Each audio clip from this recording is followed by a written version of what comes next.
அரசாங்கம் அதை நல்லா கையாண்டு இருக்கலாம். ஆனா மக்களுக்குள் இன்னும் அந்த ஒரு சமத்துவத்தை, சகோதரத்துவத்தை கொண்டு செல்வதில் இந்த மாதிரியான இயக்கங்களின் பங்களிப்பு இருக்குல்ல, அது ரொம்ப அளப்பரியது. மிகப்பெரிய மருத்துவமனைகள் திரும்ப திரும்ப குறிவைத்து தாக்கப்படுகின்றன. ஒருவேளை போர்ல தப்பி பிழைத்தாலும் மருத்துவம் கிடைத்து யாரும் உயிர் பிழைச்சிடக் கூடாதுங்கிறதுல இஸ்ரேல் எவ்வளவு குரூரமான உறுதியுடன் இருந்திருக்கிறது. இங்க இருந்து ட்ரோன்ஸ், இங்க இருந்து குண்டுகள் எல்லாம் ஏற்றுமதி செஞ்சிருக்காங்க. குறிப்பா சென்னை போர்ட்ல இருந்து தான் அந்த மாதிரியான ஏற்றுமதிகள் நடைபெற்று இருக்கிறது. அப்படிங்கிறப்ப நம்ம நினைச்சிட்டு இருக்கோம் காசால இருக்கிற போருக்கும் நம்மளுக்கும் சம்பந்தமே இல்லைன்னு சொல்லி. இந்த புனிதமான மனித உயிரை காப்பதற்கு அமைதி மட்டும்தான் ஒரே வழி, போர் அல்ல.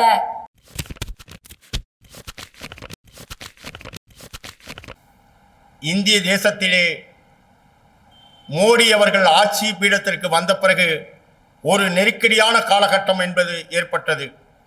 அந்த காலகட்டத்திலே மாடுகள் விற்பனை என்பது தடை செய்யப்பட்டு மாடுகளை வெட்டுவதை தடை செய்தோம் என்று ஒரு ஆணையை பிறப்பித்தார்கள். அந்த ஆணையை எதிர்த்து உயர்நீதிமன்றத்திலே வழக்காடி அந்த வழக்கை வெற்றிகரமாக ஆக்கி இன்றைக்கு உணவு எங்களுடைய உரிமை என்று இது பண்ண அந்த சோகோ அறக்கட்டளையினுடைய அருமை தோழர் பாட்சா அவருடைய மருமகள் எங்களுக்கு அவர்கள் இருந்தாலும் எங்களுடைய குழந்தை என்றுதான் அவர் இருந்தார். அப்படிப்பட்ட அவர் இன்றைக்கும் பெருமாள் கோவில்பட்டி இந்த பகுதியில் நடக்கக்கூடிய அந்த பிரச்சனைகளிலே இன்றைக்கும் தலையீடு செய்து கொண்டிருக்கிற ஒரு குடும்பத்தை சார்ந்தவர்.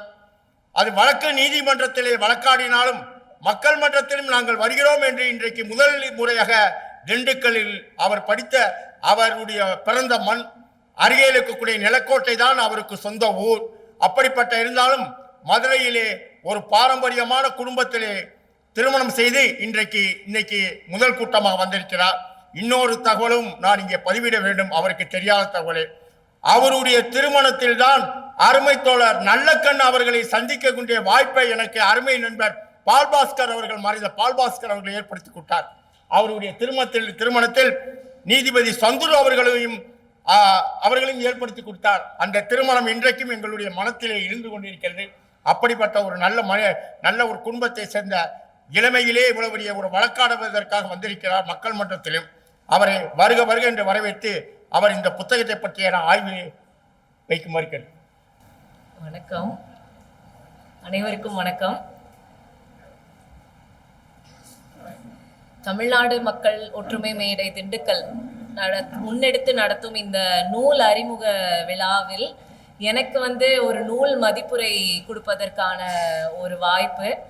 2025 நான் ரொம்ப நிறைவா முடிக்கிறேன் அப்படின்னு தான் சொல்லணும். எனக்கு சொந்த ஊர் சார் சொன்ன மாதிரி நிலக்கோட்டை பக்கத்துல மிக்கேல் பாளையம் தான். இருந்தாலும் பிறந்து வளர்ந்தது எல்லாமே மதுரை வாசியாவே ஆயிட்டோம். முதல் முறையா ஒரு திண்டுக்கல்ல ஒரு பேச வாய்ப்பு கிடைச்சிருக்கு. அதுவும் தோழர் கணேசன் அவர்கள் எங்களுடைய குடும்பத்துல ஒருத்தர் அப்படின்னு தான் சொல்லணும். எங்க மாமனார் மூலமா தான் பழக்கம். ஆனா இன்னைக்கு மாமனார் காலம் தவறிவிட்டாலும் இன்னைக்கு வரைக்கும் அந்த நட்பையும் அந்த உறவையும் பாராட்டி ரொம்ப இணக்கமான ஒரு நபர் அப்படின்னு தான் சொல்லணும். அதை விட முக்கியமா சபிக்கப்பட்டவர்களின் தேசம் காசா அப்படிங்கிற தலைப்புல கவிஞர் இளமு அவர்கள் எழுதிய புத்தகம் பத்தி பேசுவதற்கு எனக்கு ஒரு வாய்ப்பு இன்னைக்கு அமைஞ்சிருக்கு. அதுக்காகவும் நான் தோழர் கணேசன் அவர்களுக்கும் இந்த மக்கள் ஒற்றுமை மேடைக்கும் என்னுடைய நன்றியையும் இந்த மாதிரியான ஒரு முன்னெடுப்புக்கு என்னுடைய வாழ்த்துக்களையும் முதல்ல பதிவு செஞ்சுக்கிறேன். ஞாயிற்றுக்கிழமை சாயங்காலம் எல்லாருக்குமே நிறைய பிளான் எல்லாம் இருக்கும். அது எல்லாத்தையும் ஒதுக்கி வச்சுட்டு ஒரு பொதுவான பிரச்சனைய வேற நபர்கள் எழுதின புத்தகங்களை பத்தி கேட்க இன்னைக்கு இவ்வளோ பேர் வந்திருக்கீங்கிறதே ரொம்ப ஒரு நம்பிக்கை அளிக்கும் விதமா தான் இருக்கு. சமீபத்துல நிறைய நியூஸ் பேப்பர்ல எல்லாம் பார்த்துருப்பீங்க. நான் மதுரையில இருந்து வர்றதுனால நாங்க இன்னும் அந்த இடத்துடைய சூடு எங்களுக்கு இன்னும் அதிகமா தெரிய வருது. இந்த திருப்பரங்குன்றம் அது பத்தின நியூஸ் எல்லாம் பார்த்துருப்பீங்கன்னு நினைக்கிறேன். நான் இந்த இஷ்யூல இந்த ஒரு மாதத்துல எனக்கு இப்போ 33 வயசு ஆகுது. நான் புரிஞ்சுக்கிட்ட ஒண்ணு என்ன அப்படின்னா, அரசாங்கம் அதை நல்லா கையாண்டு இருக்கலாம். ஆனா மக்களுக்குள் இன்னும் அந்த ஒரு சமத்துவத்தை, சகோதரத்துவத்தை கொண்டு செல்வதில் இந்த மாதிரியான இயக்கங்களின் பங்களிப்பு இருக்குல்ல, அது ரொம்ப அளப்பரியது.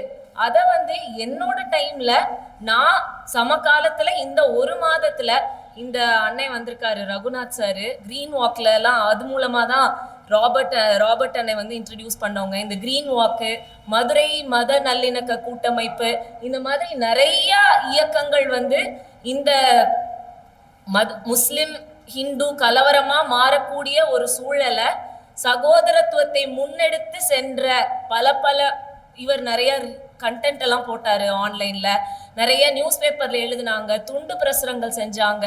இந்த மாதிரியான டயலாகுக்கான ஒரு ஸ்பேஸ் இருக்குங்கிறதே ரொம்ப சந்தோஷமா இருக்கு திண்டுக்கல்ல. அதுக்காக இந்த தமிழ்நாடு மக்கள் ஒற்றுமை மேடைக்கு என்னுடைய மிகப்பெரிய பாராட்டுக்கள். இந்த மாதிரியான புத்தகங்கள் வாசிப்பு கூட்டம் இதெல்லாமே மதுரையிலையும் இன்னும் தமிழ்நாடு முழுக்கவும் நடக்கணும். அதுக்கும் நம்ம எல்லாரும் இணைந்து வேலை செய்யணும் அப்படின்னு நினைக்கிறேன். முக்கியமா இந்த சபிக்கப்பட்டவர்களின் தேசம் காசா, இந்த புக் பார்க்க ரொம்ப சின்னதா இருக்கலாம், ஆனா இதற்குள்ள இருக்கிற பொதிந்துள்ள தகவல்கள் இருக்குல்ல, தகவல்களும் சரி, அது மூலமா நம்மளுக்கு நம்ம மேல நம்ம ஏன் அதை தெரிஞ்சுக்கணும் அப்படிங்கிறதுக்கான ஒரு அறிமுகம். காசா எங்க இருக்கு? மத்திய கிழக்கு நாடுகள்ல இஸ்ரேலுக்கும் காசாவுக்கும் நடக்கிற போரை பத்தி இங்க தமிழ்நாட்டுல நம்ம ஏன் அதை படிக்கணும், அதை ஏன் தெரிஞ்சுக்கணும், ஏன் அதை ஒரு எழுத்தாளர் எழுதி அதை ஒரு புத்தகமா வெளியிடணும், ஏன் கம்யூனிஸ்ட் தோழரான கணேசன் சார் இதை இவ்வளோ முன்னெடுத்து கொண்டு வரணும் அப்படிங்கிறது இந்த ஒரு சிறிய புத்தகம். நம்ம இது ஒரு தகவல் தொழில்நுட்ப யுகத்துல இருக்கோம், எல்லாமே இப்போ ஒரு கண்டென்ட் தான். எந்த வியட்நாம் போர்ல ஒரு குழந்தை ஓடி வருவதை பார்த்து உலகமே அதிர்வடைஞ்சிச்சு. அந்த ஒரு போட்டோனால ஒரு போரையே நிறுத்தணும் அப்படிங்கிற ஒரு இயக்கம் உலகம் முழுக்க உருவாச்சுன்னு சொல்லுவாங்க. நம்ம காசால நடக்கிறது என்னங்கிறது எல்லா நியூஸ்லயும் பாக்குறோம், சோசியல் மீடியால பாக்குறோம், மாஸ் மீடியால பாக்குறோம், காலையில நியூஸ் பேப்பர்ல பாக்குறோம். ஆனாலும் ஏன் அந்த அதிர்வலைகள் வரவே இல்லை? ஏன்னா நம்ம ஒரு மாதிரி ஒரு மரத்து போயிட்டோம் அப்படின்னு நினைக்கிறேன். இந்த மாதிரியான நியூஸ்களை நம்ம ப்ராப்ளம் ஆஃப் பிளென்டி அப்படின்னு சொல்லுவாங்க. ஒண்ணுமே இல்லாத காலத்துல ஒரு நியூஸ், ஒரு போட்டோவை பாக்குறப்ப நம்மளுக்கு அதிர்ச்சியா இருக்கு. ஆனா தினம் நம்ம அதை பாக்குறப்ப இது இப்படிதான் அப்படிங்கிற ஒரு மரத்து போன மனநிலைக்கு நம்ம வந்துடுறோம். அப்ப அதை பத்தின டீட்டெயில்ஸ், கனெக்டிங் த டாட்ஸ்ன்னு சொல்லுவாங்க இல்லையா, 2023 அக்டோபர்ல ஆரம்பிக்கிற போரு 2025 அக்டோபர்ல பல சீஸ்வயர் எல்லாம் தோல்வி அடைஞ்ச நிலையில இப்போதைக்கு தற்காலத்துல ஒரு அமைதி சூழல் நிலவரப்ப இந்த 2 வருடங்கள்ல வந்த தகவல்களை, ஸ்டாட்டிஸ்டிக்ஸை நம்ம இணைத்து படிக்க தெரியணுமா? எப்படி அந்த ஒரு திறனே போயிருச்சுன்னு நினைக்கிறேன். பரவலா பல நியூஸை நம்ம அந்த ஒரு பேட்டர்னை ரெக்கக்னைஸ் பண்றது, ஆர் இந்த சம்பவத்தை நம்ம எப்படி தொடர்பு படுத்தி பார்க்கிறது அப்படிங்கிற ஒரு முக்கியமான நியூஸ் பேப்பர் வாசிப்பின் ஒரு முக்கியமான ஸ்கில்ல நம்ம லூஸ் பண்ணிக்கிட்டே இருக்கோம். அந்த இடைவெளிய நிரப்பும் விதமா தான் இந்த புக் இருக்குது அப்படிங்கிறத நான் இதை படிச்ச அளவுல நான் புரிஞ்சுக்கிறது, நான் எடுத்துக்கிறது முதல் அதுதான். இத ஒரு கட்டுரைகளின் தொகுப்பு அப்படின்னு சொல்லலாம். கிட்டத்தட்ட ஒரு 19 கட்டுரைகள், சிறிதாகவும் பெரியதாகவும், ஒரு 2 அந்த 17ல ரொம்ப முக்கியமா 2 நோபல் பரிசு பெற்ற முன்னாள் பாலஸ்தீனிய தலைவர் யாசர் அராஃபத் அவர்களின் உரையும், இரக்கமற்ற கடவுள் என்ற தலைப்பில் இஸ்ரேலுடைய முன்னாள் பிரதம மந்திரி இட்சாக் ரபின் அவருடைய உரையும் மொழிபெயர்த்து முடிக்கிறாரு. இதை நான் ஒரு விதத்துல என்னுடைய புரிதலுக்காக நான் இந்த காசா, சபிக்கப்பட்டவர்களின் தேசம் காசா, முதல்ல இந்த தலைப்புல ஆரம்பிக்கலாம். காசாங்கிறது பாலஸ்தீனத்தின் ஒரு பகுதி. அதை ஏன் சபிக்கப்பட்டவர்களின் தேசம்னு எழுதுறாரு நம்மளுடைய எழுத்தாளர் அப்படின்னு நான் யோசிச்சேன். அப்போ நம்ம அதாவது பிரிசனர்ஸ் ஆஃப் ஜியோகிராஃபி அப்படின்னு சொல்லுவாங்க. நம்ம எல்லாருமே ஒரு விதத்துல அப்படிதான். ஏன் வந்து பாலஸ்தீனத்தை தானே நம்ம நாடு, தனி நாடு வேணும் அப்படிங்கிற உரிமைக்காக போராடுறாங்க. இந்த வார் எல்லாம் நடக்குது. ஏன் வந்து காசாவை தேசம் என்கிறார்னா, நான் இத புரிஞ்சுக்கிறது என்னன்னா, எழுத்தாளர் வந்து அடிப்படையில அவர் ஒரு கவிஞர். அந்த கவிஞருக்கான ஒரு அட்டானமி அவர் எடுத்துக்கிறாரு. சபிக்கப்பட்ட காசாவில தான் இந்த கடைசி கட்ட போர் 2023 இருந்து 2025 வரைக்கும் நடந்த இந்த 2 வருட காலம் நடந்த கொடூரமான போர் வந்து மேற்கு வெஸ்ட் பேங்கையும் ஈஸ்ட் ஜெருசலேமையும் தொட்டிருந்தாலும் ரொம்ப ரொம்ப பாதிக்கப்பட்டது காசா தான். அவர்கள் ஒரு விதத்தில் எங்கேயுமே லிட்ரலி ஃபிகரேட் அந்த நிஜ வாழ்க்கையிலும் சரி, நினைத்து பார்க்கையிலும் சரி, ஃபிகரேட்டிவாவும் சரி, வெளியிலேயே செல்ல முடியாத பிரிசனர்ஸ் ஆஃப் ஜியோகிராஃபியா ஆயிட்டாங்க அவங்க. டிம் மார்ஷலோடைய ஒரு புக் இருக்கும், பிரிசனர்ஸ் ஆஃப் ஜியோகிராஃபின்னு சொல்லிட்டு. அவருடைய பாலஸ்தீனம் பத்தின அவருடைய கருத்துக்கள் வந்து எனக்கு உடன்பாடு இல்லை என்றாலும் அந்த டேர்ம் வந்து எல்லாருக்கும் யூனிவர்சல்ங்கிறதுனால சொல்றேன். காசா வந்து ஒரு பகுதியாக இருந்தாலும் வெளியில் தப்பிக்கவே முடியாத ஒரு இனப்படுகொலைக்கு ஆளாக்கப்பட்ட மனிதர்களா அவங்க மாட்டிக்கிட்டதுனால அவங்களுக்கான ஒரு அங்கீகாரம் வந்து இன்னைக்கு நிலையில இந்த புத்தகத்துடைய தலைப்பிலையாவது இருக்கட்டும் அப்படின்னு சொல்லி கவிஞர் வந்து தன்னுடைய சுதந்திரத்தை பயன்படுத்தி சபிக்கப்பட்டவர்களின் தேசம் அப்படின்னு, அந்த சபிக்கப்பட்டவர்கள்னு தேசம்னாவது கொஞ்சம் இப்போதைக்கு நீங்க இதை படிங்க. எல்லா மீடியாவும் இஸ்ரேல ஃபோக்கஸ் பண்ணியே, இஸ்ரேலுடைய இதுல 200 பேர் வந்து கேப்டிவா கொண்டு செல்லப்பட்டார்கள். அதை மட்டுமே ஃபோக்கஸ் பண்ணி கிட்டத்தட்ட சார் இந்த புத்தகத்தை வெளியிட்டது செப்டம்பர் 2025 சொன்னாரு. உள்ள அவர் கொடுத்திருக்கிற தரவுகள் படி 53,573 பேர் இறந்திருக்காங்க அப்படின்னு. ஆனா இப்ப நம்ம டிசம்பர் 25 இருக்கோம். அக்டோபர்ல வந்து ஒரு சீஸ் ஃபயர் கொண்டு வந்தாங்க. 70,669. அந்த ஒரே ஒரு மாத காலத்தில் கிட்டத்தட்ட 17,000 கூடுதல் உயிர்கள் கொல்லப்பட்டுள்ளன. அதே மாதிரிதான் 1,21,000 பேர் காயம் அடைந்ததா இவர் உள்ள எழுதியிருக்காரு. ஒரு மாதத்துல 1,71,000 உயருது. இதெல்லாம் வந்து நம்ம நியூஸ் பேப்பர்ல படிச்சு ஏதோ ஒரு ஃபிகர்ஸா நம்ம கடந்து போயிடுறோம். இதைதான் இவர் என்ன பண்றாருன்னா, இந்த மாதிரி பார்க்காதீங்க, இந்த டாட்ஸ் எல்லாம் கனெக்ட் பண்ணுங்கிறதுக்காக என்ன மாதிரியான பரிணாமங்களில் அங்க இன்னும் இனப்படுகொலைகள் நடத்தப்பட்டது அப்படிங்கிறதுல முதல் கட்டமா ஆயுத போர். எல்லாருக்கும் தெரியும், நம்ம நியூஸ்ல எல்லாம் பார்த்தது எல்லாமே சரமாரியாக குண்டுகளை வீசி வீடுகளை தகர்த்து மக்களை கொன்று குவித்தார்கள். அங்க கிட்டத்தட்ட ஒரு சமாதியாக மாறிவிட்டது காசா அப்படின்னு, திறந்த வெளி சமாதியாக மாறிவிட்டது காசா அப்படின்னு உள்ள எழுதுறாரு. அதனுடைய பின் விளைவுகளா நடத்தப்பட்டதும் ஒரு போர் தான் அப்படிங்கிறது தான் இந்த புத்தகத்துல முதல் கட்டமா. பட்டினி போர். காசாவுக்கு செல்லும் எந்த ஒரு உணவு பொருளும் சென்று அடைய முடிவதில்லை. அதை வந்து நிறுத்திடுறாங்க இஸ்ரேல். இந்த கடல் வழியா ஃப்ளோட்டில்லா அப்படின்னு எல்லாம் வந்து நிறைய பேர் கிளம்புனாங்க. உலகத்துல இருந்து நிறைய பாலஸ்தீன சப்போர்ட் பண்ணின மனித உரிமை போராளிகள், கிரெட்டா தன்பர்க் உட்பட எல்லாரும் கிளம்புனவங்களை எல்லாத்தையும் பிடித்து கைதியாக்கி திருப்பி வெளியே அனுப்பினது தான் இந்த இஸ்ரேல். அவ்வளவு கொடூரமா பட்டினியில, அதாவது போர்ல இருந்து தப்பிச்சு பட்டினியால் இருந்தவர்களின் எண்ணிக்கை சரிநிகர் என்கிறார். அந்த சரிநிகர் ரொம்ப கொடூரமா இருக்கு. அவர் எழுதுற அந்த ஒரு முதல் அத்தியாயத்துல, முதல் கட்டுரையில, தாய்மார்கள் தன் பிள்ளைகளுக்கு பால் ஊட்டுவதற்கு கூட தெம்பில்லாமல் கை குழந்தைகளை தன் கைகளிலேயே வந்து சாகிறத பாக்குறாங்க. நினைச்சு பார்க்க முடியலங்க. எனக்கு நான் ரொம்ப ட்ரை பண்ணுவேன் என் பர்சனல் எக்ஸாம்பிள்ஸ் சொல்லவே கூடாதுன்னு சொல்லி. ஆனா இந்த மாதிரியான சூழ்நிலைகளை நம்ம வந்து நம்மளை கொஞ்சம் அந்த இடத்துல புகுத்தி பார்த்துக்கணும்னு நினைக்கிறேன். ஒரு பெண்ணா, எனக்கு ஒரு குழந்தை இருக்கு. ஒரு ரொம்ப ரொம்ப இருக்கிறதுலயே எந்த ஒரு பெரிய ஊட்டமும் தேவையில்லாத தாய்ப்பாலை கொடுப்பதற்கு கூட வழி இல்லாமல் ரொட்டி துண்டுகளுக்காக இருக்கிறார்கள் பாலஸ்தீனிய குழந்தைகள். அதுல உள்ள குறிப்பா கோடிட்டு எழுதுறாரு, அந்த ரொட்டி துண்டுகள் எல்லாம் கெட்டு போனதாகவும் இருக்கிறது. எப்படியானாலும் சாக போகிறோம்.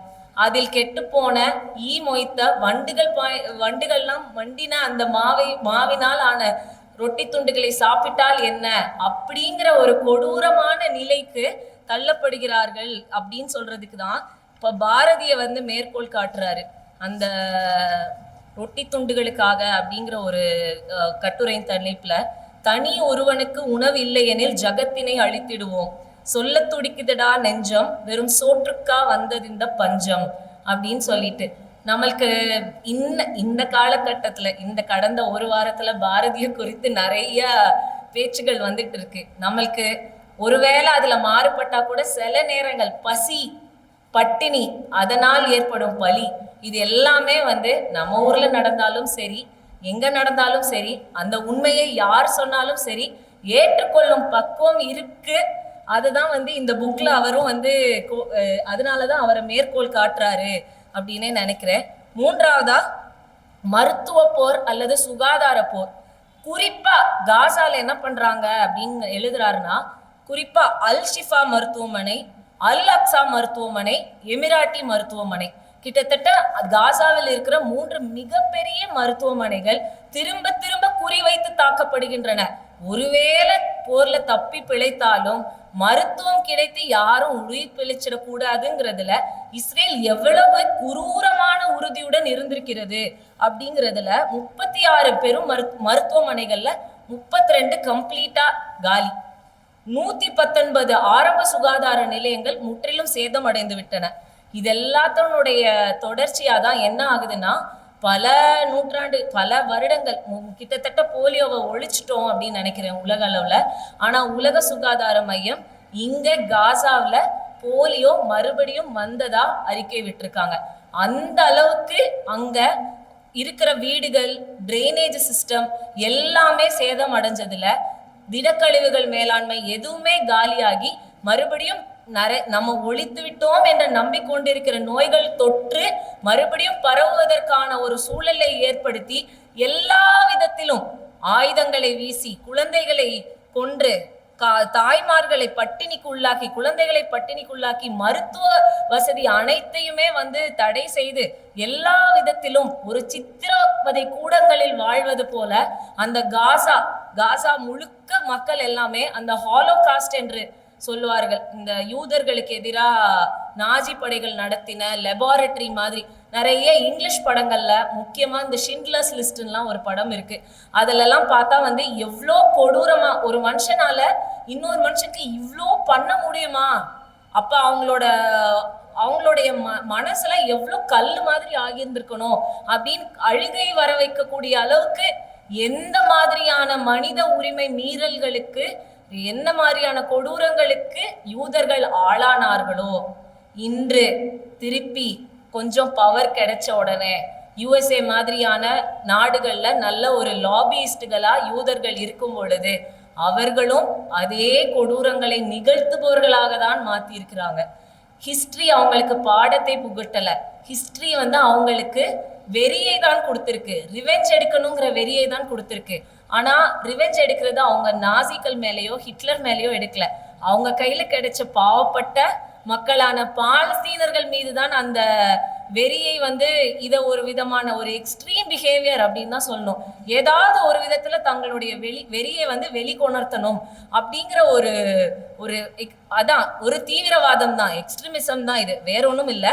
இதுல முக்கியமா பிரான்சிஸ்கா ஆல்பனீஸ் அப்படிங்கிற UN ஸ்பெஷல் ராப்போர்ட்டியர் ஒருத்தவங்க, அவங்களுடைய அறிக்கை பல நேரங்களில் அதாவது கார்பரேட் இந்த போர் எல்லாமே வந்து இனப்படுகொலை தான், வேற எதுவுமே இல்லை, இது எல்லாமே போர்க்குற்றம். இந்த போர்க்குற்றத்திற்காக இப்போதைய பிரதமர் பெஞ்சமின் நேத்தன்யாகு போர்க்குற்றவாளியாக அறிவிக்கப்பட வேண்டும், அவருக்கு பிடி வாரண்ட் கொடுக்க வேண்டும் என்று ரொம்ப போல்டா வெளிவந்து அறிக்கை கொடுத்த அந்த பிரான்சிஸ்கா ஆல்பனீஸ் பற்றி நிறைய இந்த புத்தகத்துல காணலாம். அவங்க வந்து ஜார்ஜ் டவுன் யூனிவர்சிட்டியில அஃபிலியேட் ஸ்காலரா இருக்கிறாங்க, இணை அறிஞராக இருக்கிறார். அவர் கார்ப்பரேட் நிறுவனங்கள் எந்தெந்த நிறுவனங்கள்லாம் இந்த மாதிரியான போருக்கு உடந்தையாக இருக்கிறது, சப்ளை பண்ணும் நிறுவனங்களாக இருக்கிறது, இதனால் லாபம் ஈட்டும் நிறுவனங்கள் எதுன்னு பட்டியலிட்டு காட்டுறாங்க. முக்கியமா பிரஸ் இந்த ஒரு பாராமுகத்தோடு எப்படி செயல்படுகிறது. இஸ்ரேலில் 20 இஸ்ரேலியர்கள் 200 பேர் வந்து பிரிசனர்களா கேப்டிவேட் செஞ்சு கூட்டிட்டு போகப்படுறாங்க. ஆனா கிட்டத்தட்ட 70,000 பாலஸ்தீனர்கள் கொல்லப்பட்டிருக்கிறார்கள். ஆனா பிரஸ் அதை எழுதுறப்போ இஸ்ரேல் எல்லாம் அப்பாவிகள் என்றும் பாலஸ்தீனர்கள் எல்லாருமே ஹமாஸ் தீவிரவாதிகள் என்பது போல பாராபட்சமாக மட்டும்தான் இந்த உலகத்துல இருக்கிற எல்லா பிரஸும் இந்த விஷயத்தை அணுகுது அப்படிங்கிறதையும் ரொம்ப ரொம்ப ஆணித்தரமாக கொடுத்திருக்கிற அறிக்கையையும் நிறைய இடத்துல காமிக்கிறாரு.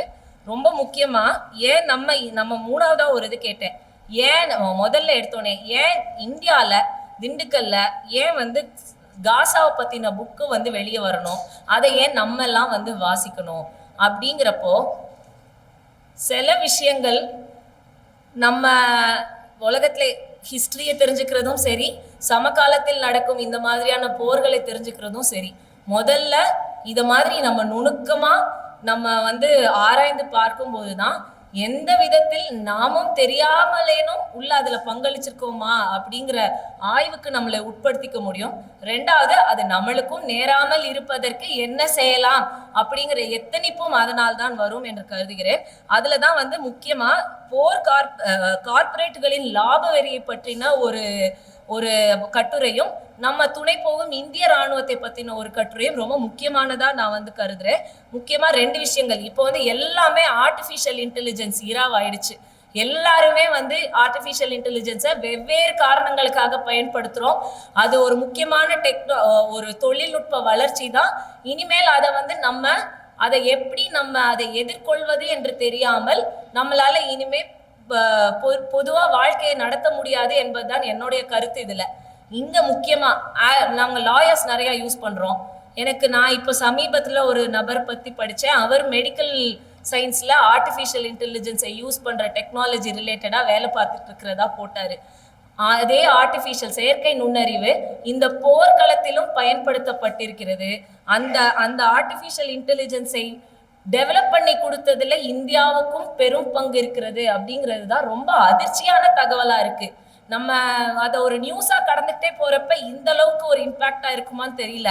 முதல்ல எடுத்தோன்னே இந்த போர்ல இறந்தவங்களுடைய டீட்டெயில்ஸ் எல்லாம் படிச்சுட்டு பின்னாடி வர்ற ஒரு கட்டுரையில இந்தியர்களும் இங்க நம்ம பெரிய பெருமையா நினைச்சிட்டு இருக்கோம், சாஃப்ட்வேர் ஜெயண்ட் இந்தியா, இங்க எவ்வளவு பேர் சாஃப்ட்வேர் ஜெயண்ட்ஸா இருக்காங்க, சுந்தர் பிச்சை அதுல இருக்காரு, சத்யா நடலா இதுல இருக்காருன்னு சொல்லி.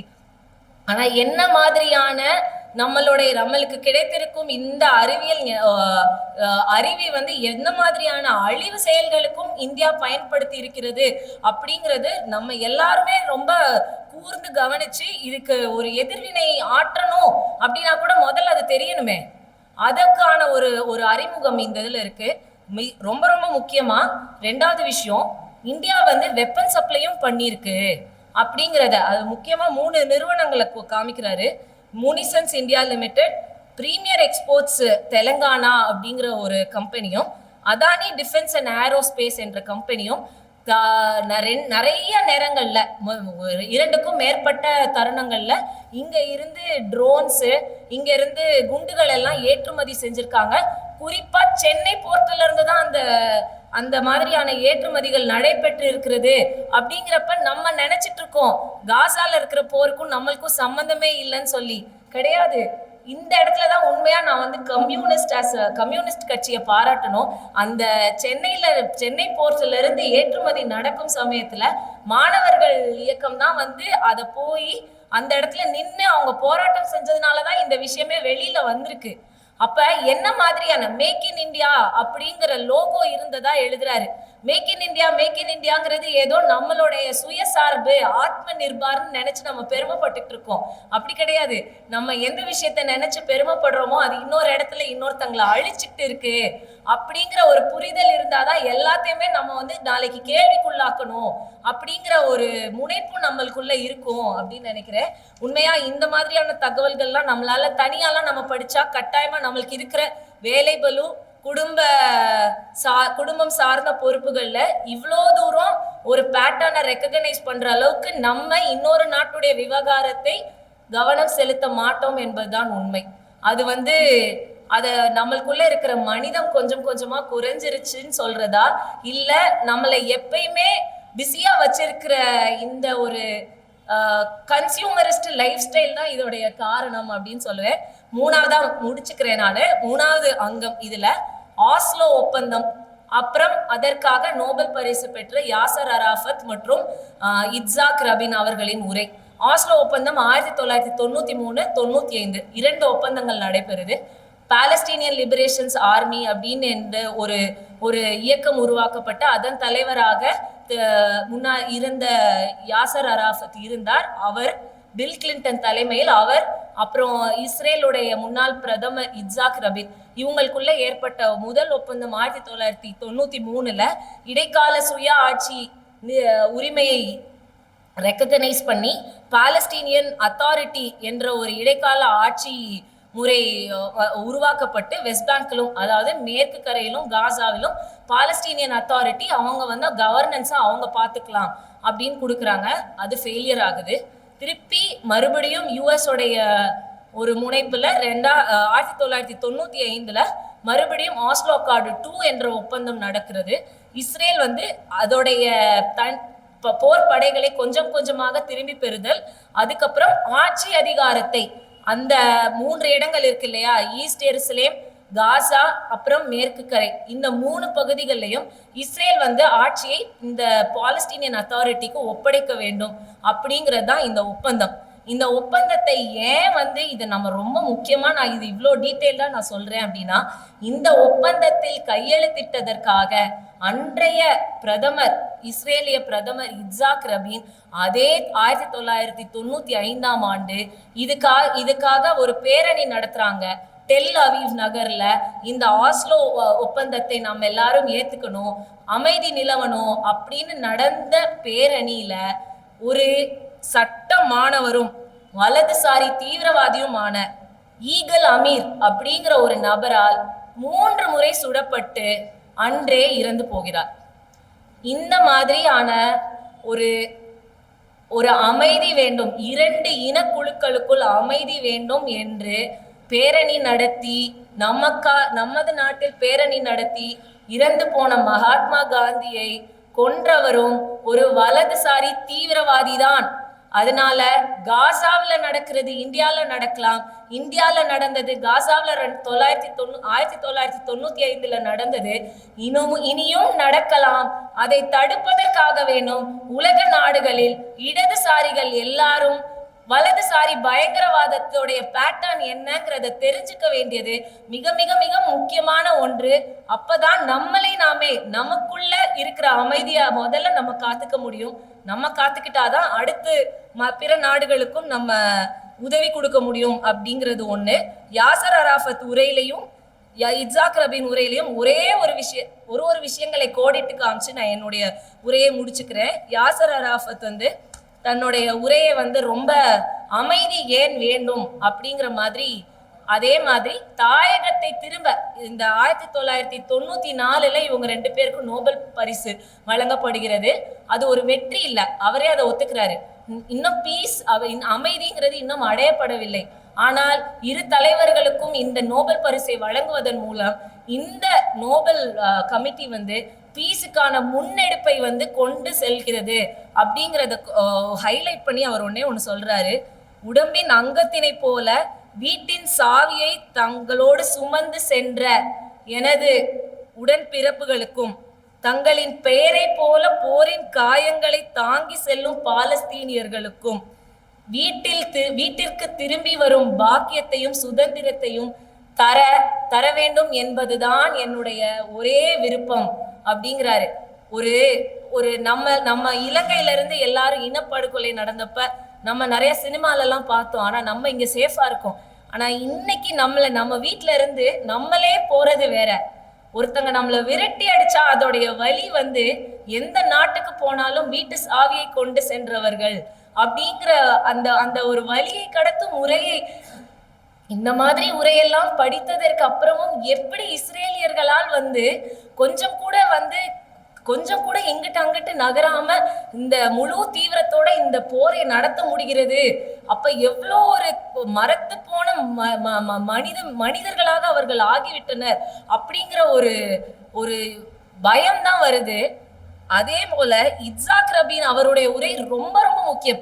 யாசர் அராஃபத்தாவது தன் தாயகத்துக்காக பேசுகிறார், ஆனால் வெறி கொண்ட ஒரு ஒரு இஸ்ரேலியர்களின் சார்பாக பிரதிநிதியாக பேசும் அன்றைய பிரதம மந்திரி இட்சாக் ரபீன் அவர் சொல்றாரு, அவருடைய உரையில 2 விஷயம், சாங்டிட்டி ஆஃப் லைஃப் என்று சொல்வார்கள். மனித உயிரின் புனிதம், எந்த காரணத்தை கொண்டாலும் எந்த ஒரு உயிராக இருந்தாலும் அது புனிதமானது.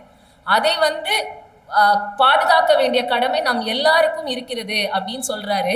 ரொம்ப முக்கியமா இணைந்து நகரங்களின் ஒரே ஒரு நிமிஷம், இதை மட்டும் கட்டாயம் நான் வாசிச்சு தீரணும். அவருடைய உரையவே எப்படி ஆரம்பிக்கிறாருன்னா, மேத்ஸ் எல்லாம் என்னன்னு புரியிற வயசுல என் கையில கன்னை கொடுத்தாங்க. ஒரு முதல் காதல் வர வேண்டிய வயசில் என் கையில் முதல் துப்பாக்கி கொடுக்கப்பட்டது. அவர் கிட்டத்தட்ட பல வருடங்கள் இராணுவத்தில் தளபதியாக இருந்து பின்னர் பாலிடிக்ஸுக்கு வந்தவர். அவர் அப்ப சொல்றாரு, நான் எனக்கு இன்னைக்கு இருக்கும் பதவியினால பிளேன்லாம் போய் மேல இருந்து எங்களுடைய நாடை பார்க்கறதுக்கான வாய்ப்புகள் எனக்கு அதிகமா கிடைக்குது. அவர் சொல்றாரு, விமானத்தில் இருந்து பார்க்கும் காட்சி மூச்சடைக்க வைக்கிறது. அடர்நீல ஏரிகள், அடர்பச்சை வயல்கள், அடர்நில பாலைவனங்கள், கல் சாம்பல் மலைகள், வெள்ளையடிக்கப்பட்ட சிவப்பு கூரை வீடுகளால் சூழப்பட்ட முழு கிராமப்புறமும், அதனூடே கண்ணு கெட்டிய தூரம் வரை கல்லறைகள். மத்திய கிழக்கின் எங்கள் பகுதியில், இஸ்ரேலில் உள்ள எங்கள் வீட்டில் நூற்றுக்கணக்கான கல்லறைகள் மட்டுமல்ல, எகிப்து, சிரியா, ஜார்டன், லெபனான் மற்றும் ஈராக்கிலும் உள்ளன. விமானத்தின் ஜன்னலில் இருந்து ஆயிரக்கணக்கான அடி உயரத்தில் இருந்து எண்ணற்ற கல்லறைகள் அமைதியாக இருக்கின்றன. ஆனால் அவர்களின் கூக்குரலின் சத்தம் மத்திய கிழக்கில் இருந்து உலகம் முழுவதும் பல தசாப்தங்களாக பரவி வருகிறது. எவ்வளோ ஒரு உருக்கமான அவர் தான் ஒரு ஆர்மி தளபதியா இருந்து பொலிட்டீஷியனா மாறினவரா இருந்தாலும் கடைசியில் அவர் சொல்றாரு, இந்த புனிதமான மனித உயிரை காப்பதற்கு அமைதி மட்டும்தான் ஒரே வழி, போர் அல்ல. எனக்கு இந்த இங்கிலீஷ்ல நிறைய ஆர்மி வார் மூவிஸ் எல்லாம் வரும். 1942, டன்கிர்க்கு, இந்த மாதிரி எல்லாம் நிறைய படங்கள் வரும். இந்தியாவில் வர்ற வார் மூவிஸ் மேல எனக்கு ஒரு பெரிய கிரிட்டிசிசம் உண்டு. வாரை ரொம்ப குளோரிஃபை பண்ணுது இந்தியா. வார்ல இறந்தான் அவன் வீரன், தாய் நாட்டுக்காக இது பண்ணவன், புறமுதுகு காமிக்காம சாகிறது தான் என் இனத்துக்கு பெருமை, என் ஃபேமிலிக்கு பெருமை, எங்க அம்மாவுக்கு பெருமை, அப்படிலாம் கிடையாது. ஒரே ஒரு உயிரா இருந்தாலும் செத்து போனா லாஸ் அவனுக்கு தான், அவனோட ஃபேமிலிக்கு தான். அப்ப அதை கோடிட்டு காமிக்கக்கூடிய படங்களை நாங்க அடிக்கடி பாக்குறப்பதான் சொல்லுவோம், இந்த அமரனோ இந்த இதுல எல்லாத்துலயுமே ரொம்ப சாகிறத உயிரை ரொம்ப துச்சமா நினைக்கிறாங்க. யாரோ ஒருத்தங்களுடைய நம்ம இங்க ஆபரேஷன் சிந்தூரை எவ்வளவு கொண்டாடுச்சு.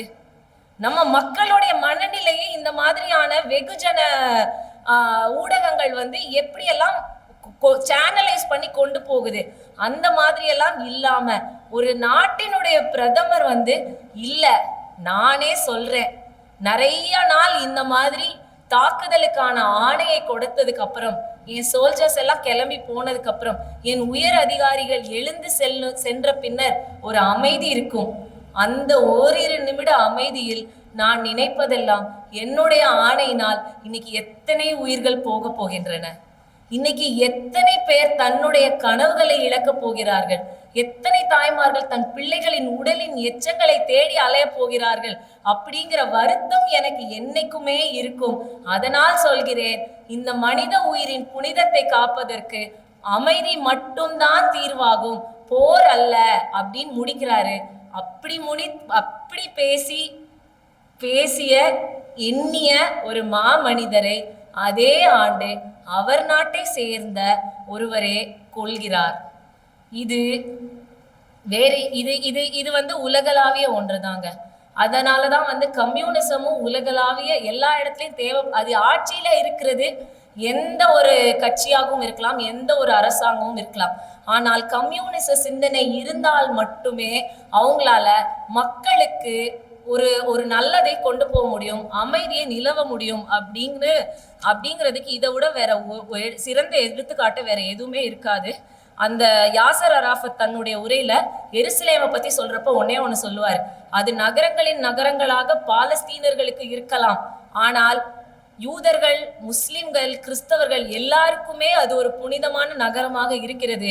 எனவே அதை ஆன்மீக நல்லிணக்கத்திற்கான உலக கலங்கரை விளக்கமாக மாற்றுவோம் அப்படின்னு தான் அவர் இஸ்ரேல் மக்களை துடைத்தெடுப்போம்னு சொல்லல, எல்லாரும் சேர்ந்து ஒன்னா இருக்கக்கூடிய கலங்கரை விளக்கமாக எக்ஸாம்பிளா மாத்துவோம் அப்படிங்கிறாரு. அதையே தான் நம்மளுடைய எழுத்தாளரும் தன்னுடைய முன்னுரையின் கடைசி வரி, சபிக்கப்பட்ட மக்களாக இருக்கும் காசா மக்கள், பாலஸ்தீன மக்கள், இஸ்ரேல் மக்கள் அமைதியின் தேவதை வாழும் தேசமாக மாற வேண்டும் என்பதே நமது அவா அப்படிங்கிறாரு. அதாவது இந்த புக்கை படிச்சதுல கடைசி எனக்கு புரியுறது ஒண்ணுதான், லெஃப்ட் என்னைக்குமே யாரையும் லீவ் பண்ணாது. It will not, no person will be left out. லெஃப்ட்னால எல்லாரும் ஒன்னா இருக்கணும், எல்லாரும் அமைதியா இருக்கணும், எல்லாரும் கோ எக்ஸிஸ்ட் ஆகணும். இதை தான் எங்க மதுரை இஷ்யூலையுமே நான் நேத்து ஒரு புத்தக விழாவில் பே சண்முகம் அவர் செக்ரட்டரியையும் பார்த்தேன். எனக்கு போயெல்லாம் பேசுறதுக்கு ரொம்ப பயம். ஆனா ஒரு மதுரையில இதே மாதிரி திருப்பரங்குன்றத்துக்காக இந்த மத நல்லிணக்கத்திற்கு களங்கம் விளைவிக்கும் அப்படிங்கிற பிரச்சனை வந்தப்ப முதல்ல அறிக்கை கொடுத்ததும் கம்யூனிஸ்ட் பார்ட்டி தான். எங்கயா இருந்தாலும் இந்த மக்கள் எல்லாம் ஒன்னா சேர்ந்து வாழ்றதுக்கு களங்கம் விளைவித்தா இந்த மாதிரி புத்தகங்கள் எழுதி, இந்த மாதிரி மேடைகள் அமைத்து எங்களை எல்லாம் பேச கூப்பிட்டு நம்ம எல்லாருக்கும் இந்த மாதிரியான ஒரு அறிமுகத்தையும் ஒரு விழிப்புணர்வையும் கொடுக்கறது தான் என்னைக்குமே ஒரு தேவையாகவும் இருக்கு. அந்த வாய்ப்பை எனக்கு கொடுத்ததற்கு ரொம்ப நன்றி. இந்த புத்தகத்தை எழுதி வெளியிட்டதற்கு எழுத்தாளருக்கும் மிகப்பெரிய பாராட்டுகளும் நன்றிகளும். தேங்க்யூ.